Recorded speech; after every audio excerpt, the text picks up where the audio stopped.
Pastor Bujingo si birungi eno anti alajanira abaana omutima gumuzadde gumukuba gumulumira abaana beyaleka ne omukyala Teddy Bujingo. Oh, welcome to Babinals YouTube channel. Mbaniriza nnyo nate ku YouTube channel yaffe eno eya Babinals. Mbajjukiza nti eno video bambi mujimpereka like, musubscribinge era muberenga muklickinga notification bell nti buli wennateekayo ka video mujja bbanga mukalaba. Era leero ebitambudde ku social media bingi nnyo era mbibaleetedde muberenga mubinnyonnyoka. Ebimu ku ebyo ebiri ku social media mwe muli ebyaguddewo ennamugongo ndooza bomu mwenna mwagiwuliddeko ngenda bangi balaga maaso awo temuvaawo era mulimu abafumbo abafumbiddwa over the weekend okuva ku social media kati nno ffe tuli all about marriage, faith and motherhood. Era kiba kiguddewo mu bufumbo abantu bagetenze married ekitambudde oba amagezi gonna ge tulina ku bufumbo tuba tugajjayo nga tugabaleetera wano okubeera nga tubanywereza mu bufumbo kubanga twagala musigaleyo era mubeere nga mu thrivinga bulungi mu bufumbo bwammwe. Omwo mwe muli Mirembe Beddings era mwe muli ne Dush bannaye abeewangulidde obufumbo over the weekend. Ebifaananyi bigenda birawo mu maaso awo tobisibwa. Era mulimu akalowoozo mu byalwaleero tokasiwa nawe ng'oba oli asha w'ekkanisa sembera kubanga eno video egenda kubeeramu kyenjagala okole. Bwe tutyo katutandikire ddala n'ebbomu eyalabikiddwako nga waliwo omukyala yabadde ku booda era nga bbomu egambibwa nti yabadde tagettinga abantu abali Namugongo naye Mukama nga wali Mukama abantu baawonye okubeera nga bbomu ebamalawo. Bano babadde tebane bakutuuka gye bagenda bomu neeyabikira mu kkubo. Bwe batyo abalamazi Mukama n'abataasa. Nze kikyandaze nti Mukama munnange alina abantu be bw'atyo n'abataasa. Naye nga poliisi eraze nti omuntu ono babadde bamumanyi yaliko mu kkomera era ne famire ye erina history ey'okubeera ng'ekola bombardier zino. Bombardier okubeera nga bali nnyo mu bintu ebino ebya bbomu. So omukyala bw'atyo ne wa booda we bwe batyo we bafudde era bokka babiri ye ne wa booda we be baalabikise nga bafa. Bw'atyo Mukama tumwebaza okutaasa obulamu bw'abagenze okulamaga kubanga bannange kyandibadde kiralamu yandibadde confusion chaos n'abantu abamu ennamba ze osanga zandibadde zeesala nga bagamba bulala banne tetugenda genda kino kinaabeerayo kino kinaabeerayo naye Mukama yataasizza nnyo nnyini ddala. Moving on banaye katulabe ku Pastor Bujingo tumuwulidde ng'alaajana amisinga abaana be naye mu kusookera ddala katulabe ka video mumwewulirireko then tujje tulabe endowooza zaffe zeziriwa. Baana bange omutima gubannumira. Doreen Gift Kirabo Bujingo, Winnie Treasure Bujingo, ye Winnie Treasure Bujingo, Jennifer Blessed Bujingo, Isaac Miracle Bujingo. Namutuma Isaac kubanga nalina abawala basatu. Nange ninga Ibrahim nga nduddewo okuzaala omulenzi.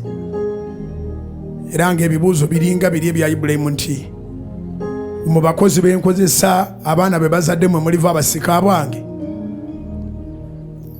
Kyanava mutuma Isaac Miracle Bujingo. So the four of you wherever you are, may God keep you for me, bless you, and we shall meet and dine together one day in Jesus name. Kati no munnange ffe bino bye twagala okulaba nga Pastor Bujingo ne family ye n'abaana be munnange bazzeemu ne bakwatagana buto era ng'essala ye waagisabye nti one day they will dine together. Naffe kye tubasabira nti one day they will dine together as a family. Moving on mu service y'emu no tulabe Pastor Bujingo ng'asaba endiga ze okuya okusabira ku mukyala Susan Makula okubeera ng'azaala abaana. Kino nno kireetedde social media okuvuuma era nga bw'okimanyi mu sayidi ya mukyala Teddy Naluswa baba bakuba mu ngalo kwegamba baba basanyufu okubeera nga eri teri mwana naye nga Pastor Bujingo bw'atyo wasabye endiga ze okubeera nga zisabira ku mukyala Susan Makula okubeera ng'afuna abaana. Kambalege ndo ka video tukanyonyoke then ani makule mabega kawo yangamba naye nga banvuma omwana nga boogera bingi sikuzaalidde mwana sinazaala mwana ne mugamba naye olaba bwennyirira.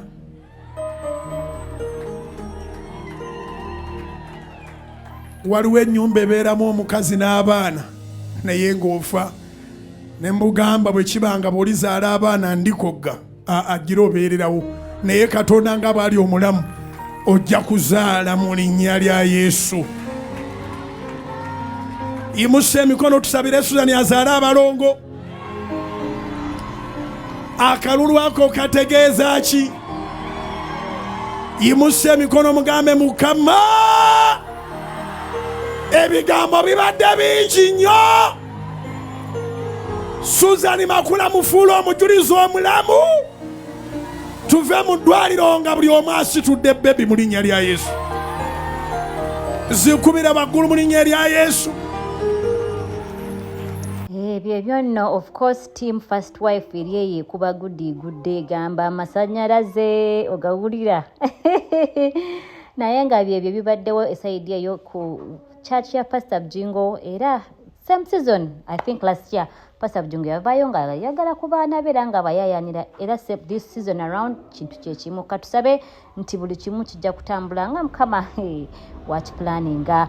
Moving on, tubadde n'embaga ezigenda maaso ku social media mwe muli embaga ya Dush abatamumanyi oyo mwana TikToker ne Mirembe Beddings nga bakoze embaga n'omwami we e Zanzibar. Era banayinze nga marriage advocate ba welcoming into this marriage fraternity mbagamba nti welcome.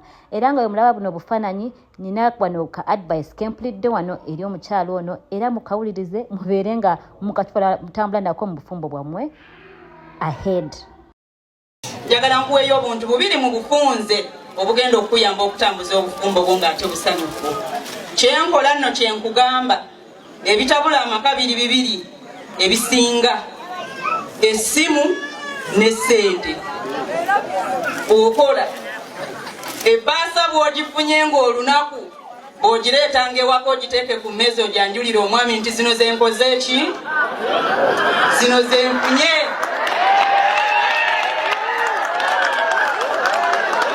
Neza akameza bwazirekangawo era bwakomangawo omwanjuliranga balance n'omugamba ono ye balance tutandikiroko n'enkya. Ekirala ekisembayo omwami gw'ofunye mu nnabyabufuzi bw'akomangawo ekiro manya enkiiko z'ebyobufuzi zituuka oyanirizanga mwanirize. Bw'olabanga ka message akamusuusuuta sweetie honey darling ng'omanya oyo mulonzi wa mwagala nnyo. Kati awo wenkubuliza omukyalo omufumbo nti bwe bagambye obiwulira ebintu by'akameeza obiwulidde. Kati gwe omukyala yali yakola n'akameeza ebintu obiwulidde ebiteekamu bannaye mbasaba mubiteeke mu nkola kubanga nkywa nti mulimu ekyamagezi ekirimu eno message. Era omwami essimu yeguba naye kansooke nkubuuza essimu y'omwami wagyesonyiwa oba okyagiriko? Nga wokyalowooza nga ng'okyali mu kalowoozaako waliwo n'omulala aleesayo akalowoozo nako tukawulirize tulabe nga tuyigamu nateera.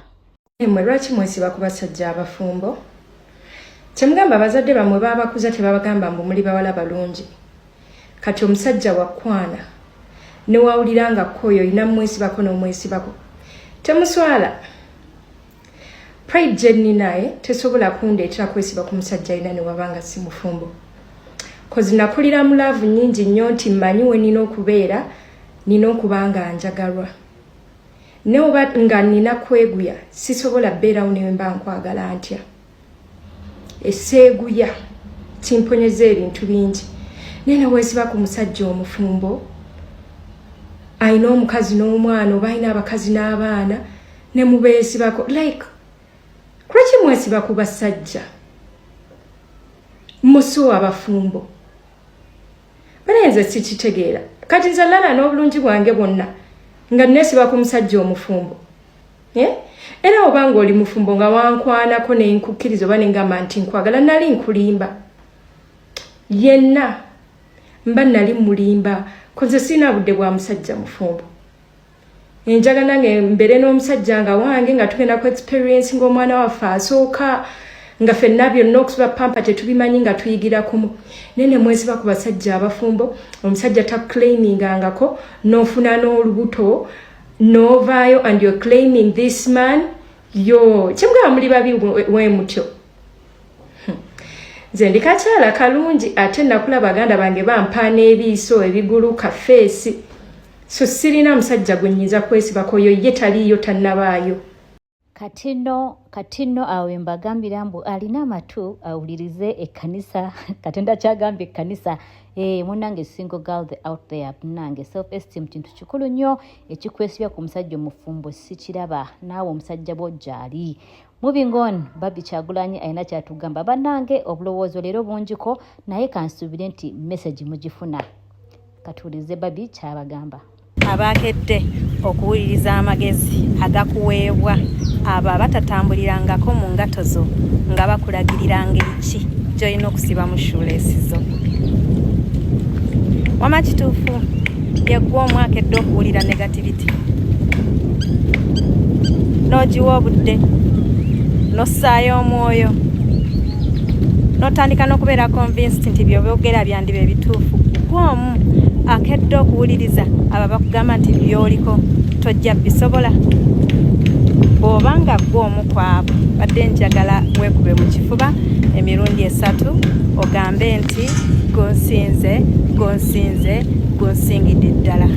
Awo nno weekugambira nti munnange obanga olina yabadde akuba akaama nga gamba tobisobola ekyo bwe kiba kigaanye kiveeko toliyitawo eyo siriigiyo mukwano bwesanguleko evvu eryo oyimuke buto era otandike nate ogambe mbu nkisobola. Teeka positive minds mu bwongo bwo olabe ng'otambula mu maaso munnange. Eno ensi kati yakwekolerera era nange kyemba mbagamba nti kaakati yessaawa okusubscribinga n'okulikinga eno video okulaba nga nange mbu munnange nfunawo kyenfunye obulango bw'obulaba tobubuuka kubanga nange tukwasaganye ekintu kino nate. Kati nateera akasembayo nga mbagamba ba ushers b'ekkanisa musembere kino nakyo njagala mukikole mu kkanisa yammwe. Abantu bayitiriza okujja n'amasimu mu kkanisa bwe babeera ku masimu bwe basimayiringa musumba kyayogere tekisimayiringisa. Kati gwe kano ka video okalowoozaako ki?